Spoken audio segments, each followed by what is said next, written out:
we stand as far as the progress goes. Well, the progress this year is kind of antithesis of last. Last year we were already putting our early sprays on, not just tree fruit but the grapes. But we use the tree fruit as a way to gauge where we are because they're earlier. And so there's more development with the tree fruit first, so you can use that to gauge where we're going in the grapes. And at this point, we've just put our dormant sprays on our apples and peaches. So we're putting our replants in the vineyards. We're planting oats today, and we've planted our apple trees, and we're going to be putting a new set of about 2 acres, 1.8 acres of Muscat in, and hopefully to do that on Friday. We've got the vines in the barn. Maybe you want to take a look at a couple of vines before they go in the ground. The new block of Muscat, and we anticipate if we get some rain tomorrow as planned, dry it off on Thursday, and we're looking to plant it on Friday. We have our roots, our nursery is in, and we've got it's on 3309 again, as we've done all the other blocks, and it's about at 1 point, just shy of 2 acres. About how many vines is that? It's about 700 vines per acre.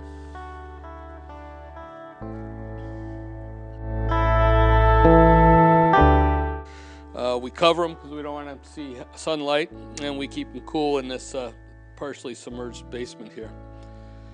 And So what do you have there, Jeff?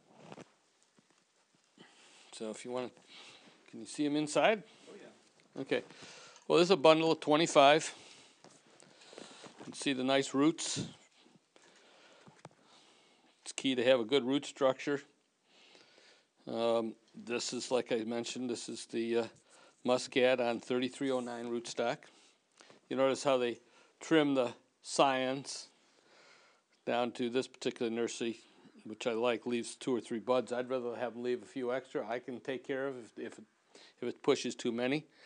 If they're cut to only 1 bud and it doesn't make it, then I have a blank. So yeah, so that's what they look like in a bundle. You can see individually you get about that much root.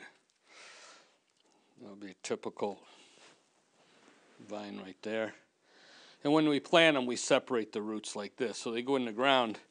The roots, one set of roots will be going this way, and the other set of the roots is going this way, because it's basically a trencher that you're using to, and you plant them right up to the graft. So you know it's a deep trench you're putting them in. All depends on how long the actual rootstock is. You have to control your depth accordingly so that you get the right depth. That's the key thing.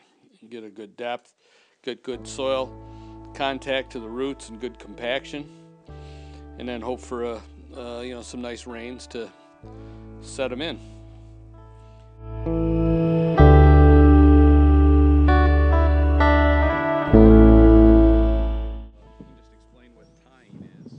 Oh, well, you know what, you've probably, at the end of the year, of course, there's a lot of growth on each vine, and the trimming process selects it down to in this case, we're shooting to try to get 2 canes, 10 to 12 buds each.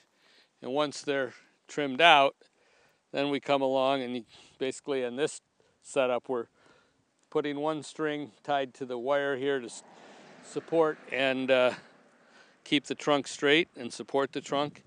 And then we wrap the cane out and use twisties to secure each end. So tying is in that form. In an older vine like this, a few years older, then we got a few more canes. You're still tying and supporting the trunk.